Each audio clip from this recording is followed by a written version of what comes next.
What's more important, land or a job? I thought that question was really intriguing, and I'll start off my answer by saying it depends. He's got a big smile on his face. He loves it. Boy, this was fun, man. Boy, was it fun just rolling through the brush.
Hi there, folks. Merry Christmas. As you can see, we got the tractor working again, Big Blue. The primary issue that we were dealing with last time was this hose, this hydraulic hose here had split and was just squirting out hydraulic fluid. So a commenter actually left a really great comment. They must have been a local commenter. Thank you. You know who you are. There's a couple folks that actually mentioned it. You can get new hydraulic hoses made, custom made on site. So we went to a place that specializes in hydraulic hoses here in Knoxville. And they were able to hook me up and get a brand new hydraulic hose made for a really decent price. So I popped this thing on and it's been working like a charm. No leakage whatsoever. As we mentioned last week, one of the things we want to do here on the homestead during this season when the leaves are down and foliage is at a minimum is start clearing some land. That's one of the reasons I brought the tractor down, was to give it a test to see what it's capable of without adding attachments. I'll talk about that here in a minute, but I just want to see what we can do with the current attachments it has right now. Just the front bucket and the plow thing on the back, whatever that attachment is called. Just to see how much we can clear just with that without having to go out and buy or rent a bush hog or some other implement. We do want to see what it's capable of just on its own. And that's fingers crossed that it continues to work well. We don't know with the hydraulic system and the electric system how it's going to work today. So we're kind of stretching its legs a little bit to see how it works. But in the meantime, we're also burning. You might remember there's a giant pile that was almost as tall as I was behind us yesterday, and we've been burning through it. Don't worry, we've got a permit. Today's a burn day. And we also have water at the ready should we need it. So we're burning through it, and we're going to be clearing out a lot of stuff. But again, just testing out this tractor to see what she can do.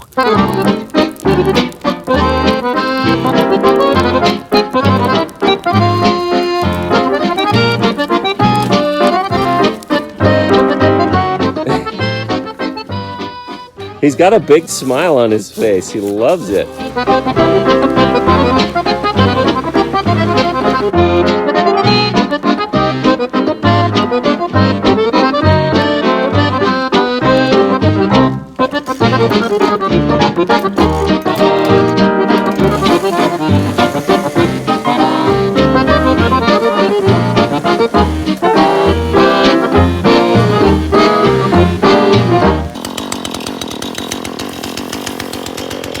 So this tree fell down last year, right? Yeah. This tree fell down last year and it's just been sitting here. We've been too busy, but now's the time to cut this thing up. Maybe cut it into semi-decent sized logs. Move it over to the fire. Not with the tractor, because I don't want to get the tractor close. I don't want to get the tractor close to the fire, but at least get this thing cut up and move some of the stuff over, because it's just been sitting rotten. One of my favorite tools for clearing brush is this attachment that you put on your gas-powered weed whipper. As you can see, it's got chainsaw teeth and it's round, and you just run it through stuff like this. Stuff that's more than just weeds and grass, but semi-thick, kind of like this is, and this should help us clear most, if not all, of this stuff. Now there's some thicker trees here, saplings, that I may take the tractor to, but this is a great tool if you're clearing brush that's more than just grass and it's got some thickness to it. Now, as great as the attachment is, you still have to go in there and physically remove the stuff, which when we're dealing with bramble or thorns, like, I don't know if you can see this, but this is nasty stuff. These thorns are rough. So even with gloves, you're getting pierced. So this might be a good opportunity, and then it sticks to your clothes like this. So this might be a good opportunity to see what the tractor's capable of in terms of just flattening this area out. Is it capable of knocking down saplings like this, trees like this, clearing this out with just the front loader? I don't know, but I'm kind of curious to give it a whirl and see. Now, what would be really nice, obviously, is just ponying up and getting a brush hog. That's what it's made for. But again, before we do that, or I mentioned in the last video, we've got a neighbor with a skid steer. You can come out and do this. Before we do that, again, I just want to see what I can do already with the tools I've got. There's just a curiosity that I have to see how this can go with my current setup.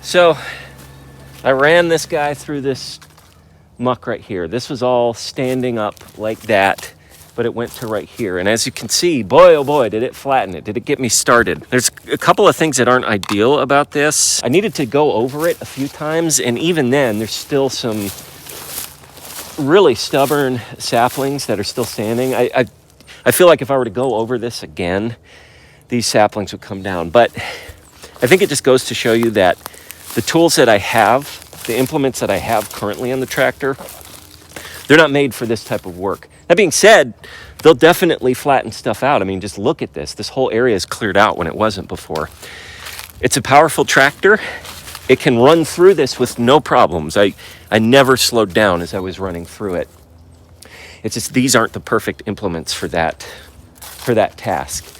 I may continue to work around the edges of this patch right here and just flatten it with what I've got. But at the end of the day, there's a couple things that we'll need to do serious brush clearing, and that's hire somebody with a skid steer, number one, or invest in a bush hog and some implements that we can use for this tractor and do it ourselves. And that's pretty attractive, and you don't even necessarily need to buy them. You can rent them. Just throw those implements on a trailer when you pick them up, drive them in, and rent them for a week or whatever it is. With the amount of clearing that we've got to do, part of me wonders if we should pony up and buy them, but they're not cheap. Tractor implements are not cheap. So either way, a couple of things. We can get a lot of work done with just the setup we have. We can flatten some stuff out, but in terms of large-scale clearing, we're going to need to rely on good old-fashioned brush clearing with chainsaws and weed whipper attachments and hire somebody out. That's just what we're going to have to do. But boy, this was fun, man. Boy, was it fun just rolling through the brush, just attacking it. I may do a couple more goes around and see if I can get some of this thicket right here. We've been wanting to knock out this section of our pasture for a while. Now's the chance. Maybe I'll finish the job with what I've got here.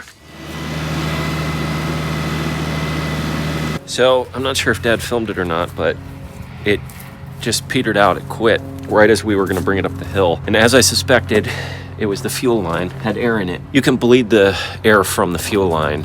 And lo and behold, I did that and it started right up and came right up the hill with no issues. So it does have the fuel line issue. It gets air in it. I'm not sure how air is getting into the line. I bleed it fairly regularly. I needed to bleed it again but at least I know what the issue is. I bled the line and it started right up and came up. I just keep a little wrench handy that's sized out for that bleed nut, and I bleed it, and that worked. So all in all, a solid performance from Big Blue today. Couple of kinks, couple of issues, but all fairly minor and stuff that we can work out. So I'm happy. We've got a legit piece of heavy farm equipment that we can use to clear stuff, and just for stuff doing chores around the home acre. Like, we get straw fairly regularly. I always stack the straw down here in the breezeway. I can actually use the hayloft for its intended purpose and start lifting up big bales of straw to put up there.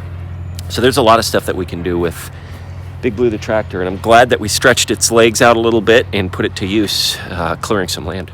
One thing I wanted to do was, before I let you guys go, was address a question, in particular a couple of questions that I've been getting since I resigned my job a few weeks ago. Now, if you've watched the channel, you know that recently I resigned from my job. I was given an ultimatum.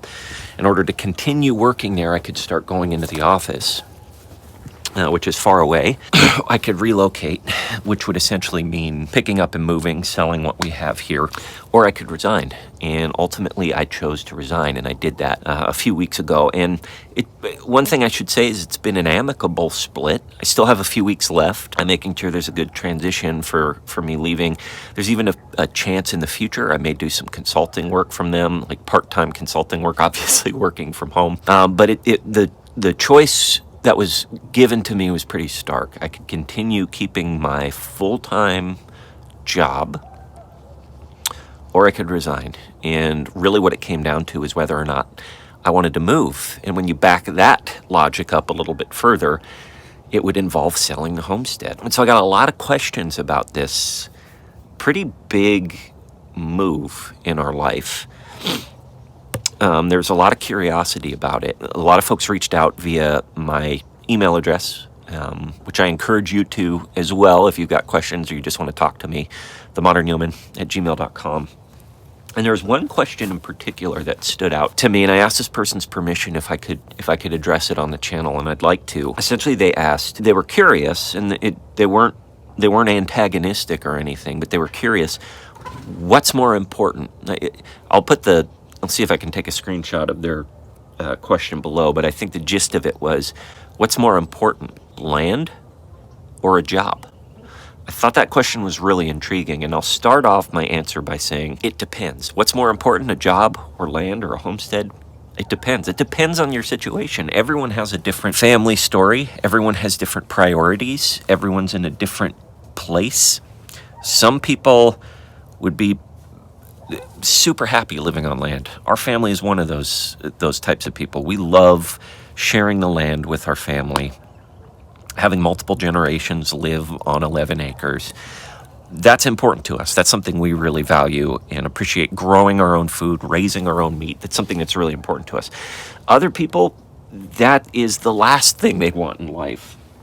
So I just want to have that as a preamble before I answer this question, is what's more important, land or a job? It depends. It depends on your situation. Some people, they're living paycheck to paycheck, and a job is obviously more important in that situation. So with that out of the way, let me answer the question from our perspective. What's more important to us, land or a job?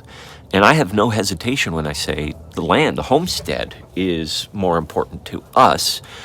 The thing about a job for us, where we're at in our life right now, is I can always go out and get another job. I can't always go out and get a situation like this, 11 acres that has multiple houses on it, where we can house multiple generations. We're pretty close to, we're in a good location. We love where we're at. Add in the fact that the real estate market lately is just insane. I think at this point, at least in the U.S., I know I have viewers in other countries, but at least in the U.S., the real estate market is crazy.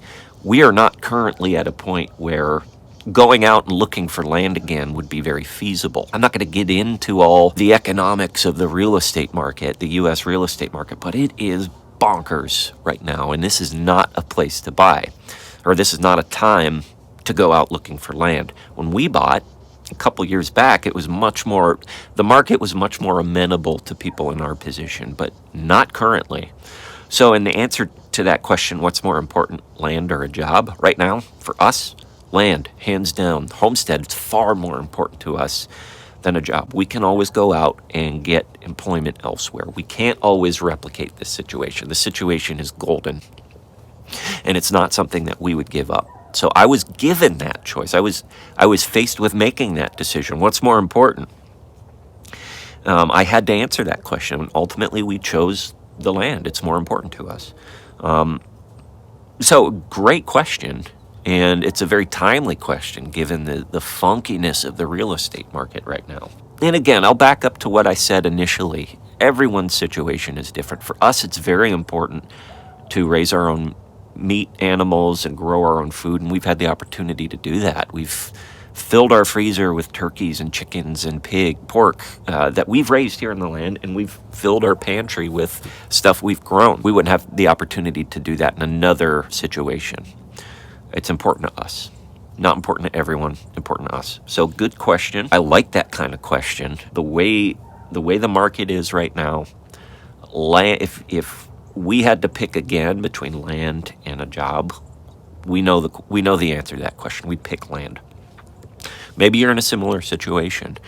I don't know what to tell you. I have no advice if you're on the lookout for land, because right now is a really weird time in the real estate market. But if you're given a choice between holding homestead property or land and a job, I know what we would pick.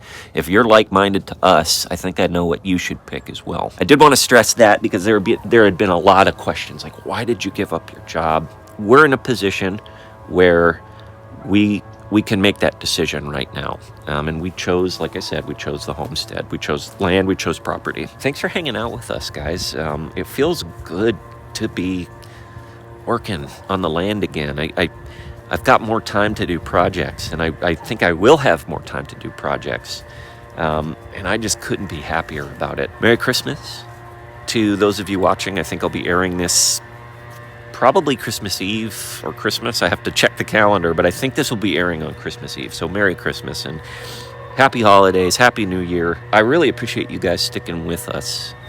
At the end of the day, I don't have some sort of crazy production set behind me. I just pull out my phone camera and film myself through all the ups and downs, and I try to be honest about our experience. In the past year and a half, almost 2 years, I've been working full time.